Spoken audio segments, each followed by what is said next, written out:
Gervonta Davis turns down $20 million from Eddie Hearn, Matchroom Boxing, to fight Devin Haney. Here's why. What's good, everybody? It's your boy, Cardinal Red Sports. Let's talk about it. Alright, y'all. So, the rumors are floating around that Eddie Hearn and Matchroom Boxing sent Gervonta Tank Davis a contract to fight Devin Haney, and the payout for Gervonta Davis was somewhere near $20 million. I just want to give my 444 nickels on why Gervonta Tank Davis would turn that down for anybody listening. Yeah, I mean, we want to speak to Gervonta Davis. I reached out to him because we got some huge offers for him. Unfortunately, Gervonta didn't want to discuss them. We'll move on and see what's next, and hopefully that fight can get made in the future. That's why I came in and messaged him, just to try and get a little bit of, I'm not really in the circle of butting heads at the moment with all those guys, but there is a huge amount of money for Gervonta Davis for that fight. I don't leak DMs. There's only two people who leak DMs, Adrian Broner and Tank Davis. Alright, y'all, so who was crazy enough to turn down $20 million to knock out Devin Haney? Nah, I'm just playing, man. It's not a for sure thing that Gervonta Davis would knock Devin Haney out. Devin Haney's very talented. But I do edge Gervonta Davis a little bit in that fight. But who would turn down $20 million for any fight? And what would be the reason for that? Well, if you listen to the Eddie Hearn interview, I think you could pick up a few key things that he said about how that whole contract came about and how they got in touch with Gervonta Davis. Number one, he said that he personally sent Gervonta Davis an offer, and I'm pretty sure that offer included the stipulations and everything about that $20 million payout. Yo, what I'm concerned about is this black-on-black crime, because we brothers gotta look out for our Nubian sisters. And he basically said that Gervonta Davis didn't respond, or he turned him down. My number one thing for why he would turn that down would be, why are you directly contacting Gervonta Davis when you know he has other representation? Now, when any other entity wants to make a fight and one guy is represented by one promotional company and another guy is represented by another promotional company, or he has management, or maybe he's even independent, but he still has management teams that take care of the business and the language, and he's got lawyers and all this. Why are you sending the fighter who doesn't do legal mumbo jumbo and jargon and contracts a contract and a DM, and you're not sending that to his lawyers or his representation? Oh, there they go. There they go. Every time I start talking about boxing. That's the number one main red flag. And I'm pretty sure Gervonta Davis, smart guy, might not be a genius, might not have a 5.0 or whatever is the high grade point average.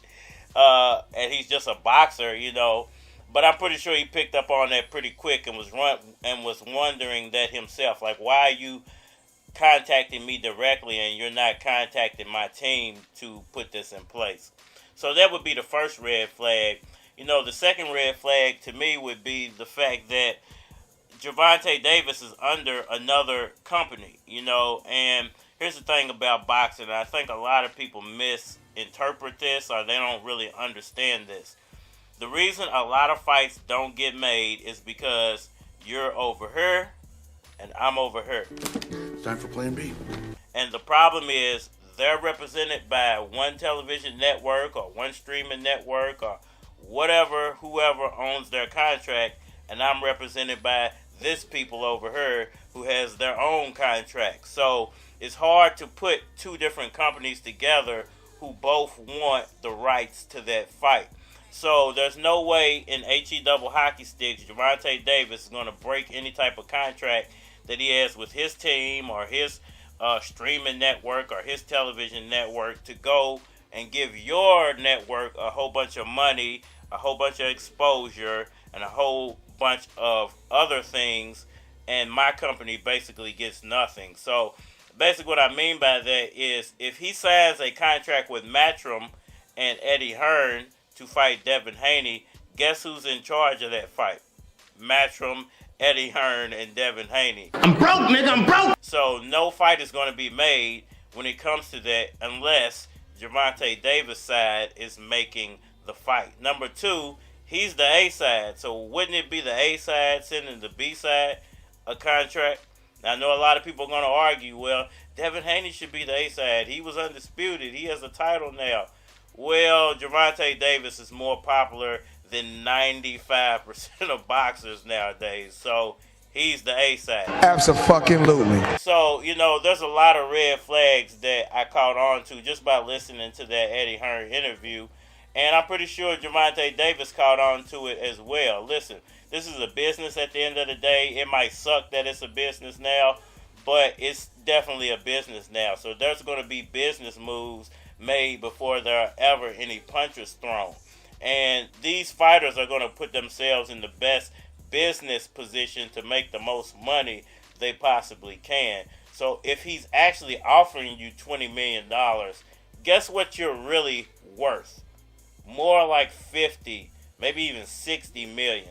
So, you got to understand this in business terms and in legal mumbo jumbo to understand why Gervonta Davis would actually turn that down. It sounds insane, but like Master P once said, he went to go sign a contract. They offered him $10 million to sign a contract, but if they're offering me $10 million, I'm really worth somewhere around $100 million. Guess how much they're going to make off my likeness and my image and through products and all this other stuff. And, you'd be crazy to take any first offer that somebody gives to you. Well, fuck you then, punk. So, I think there are a lot of red flags. If this fight ever gets made, it's going to be made either as a joint venture or it's going to be made as a PBC production. It's not going to be through Matchroom and Eddie Hearn. It's just not going to happen. There was a time, and I guess when you get abused and you're not that strong, you get very strategic about how you make strong people think they're weak. They've just been tricking us. That's why I laugh at them. But I just been aware of it the whole time. I think it's because of the family that I grew into. We've never been bullied. And just the people I grew up around. We've never been on that end. We were always like the people that bullied the bully. I'm not saying me, but the people I was around. And I appreciated the fact that I didn't have to do what they did and that I could do what I wanted freely. And that's why I was just always felt untouchable. So y'all let me know what y'all think about all that down in the comment section below. That like button for me. Share, subscribe. Holler at me on all social media platforms, Facebook, Instagram, YouTube, Twitter. But you're more than likely to get a response on the tubes, so holler at me over there. If you want to collab or feature a product or your channel on my channel, feel free to hit my Gmail because it is a flock of cards at gmail.com. It's Louis Keys and the Her Man, pulling up to the spot in the Her van, looking for a bad chick that ain't scared to dance. Get her so wet that she need a new pair of pants. She's soggy, only player in the club sipping on sake. Eyes looking like he Mr. Miyagi, blowing on bomb trees, flowing on South Beats. How you gonna stop me? It's not an option. I'ma get it poppin'. You can take a shopping, she still let me knocked in.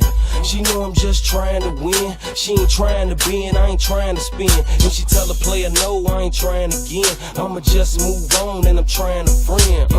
It's your boy Louis Keys, I'm a shit starter. Young player with a hop like Vince Carter. Niggas always wanna steal my hop, cause they like my style, wanna steal my hop. Hey, even though them niggas still gon' flop, they can jock my swag, cause it's still my hop. Hey, ain't nobody got a hop like me, ain't nobody make the whole world bop like me. Hey, my wrist word make them stop like freeze, got people overseas tryna hop like me. Hey, I ain't even done yet, new single off the chain, it ain't even done yet. I'm no lie, been there and done that, hot boy in the sky, kiss me where the sun at. My hood hops like whoa, sleeve stay pop so my wrist wear show. I sip crisp piss smoke, got jewelry in my mouth so my spit might glow. They don't want it what you do, I'm a backyard pimp, plus my hops too smooth. Mic check 1, 2, gotta turn my mic up cause the boy too cool. Better get your hop right, Mr. Rainbow Bright, switch color stoplight. Ride it like a motorbike. bite, but you can't get a pipe if your hop ain't tight. That's right. Niggas' eyes wanna steal my hop, cause they like my style, wanna steal my hop. Hey, even though them niggas still gon' flop, they can jock my swag, cause it's still my hop. Hey, ain't nobody got a hop like me, ain't nobody make the whole world bop like me. Hey, my wrist word make them stop like freeze, got people overseas tryna hop like me. Hey, everybody wanna hop like me, so speech. Everybody wanna hop like me, so speech. Well, I bet you can't hop like me, gotta hop like me, you ain't hot like me. I said you're not like me. Yeah, I see you ballin', but you're not quite keys. Everybody wanna hop like me. White good years with a hot white tee. Me and you ain't even in the same league. We don't think alike either, we don't drive the same speed. Beep beep, Errol, Lewis Keys. I ain't never met a chump who had a hop like me. Niggas' eyes wanna steal my hop, cause they like my style, wanna steal my hop. Hey, even though them niggas still gon' flop, they can jock my swag, cause it's still my hop. Hey, ain't nobody got a hop like me, ain't nobody make the whole world bop like me. Hey, my wrist word make them stop like freeze, got people overseas tryna hop like me.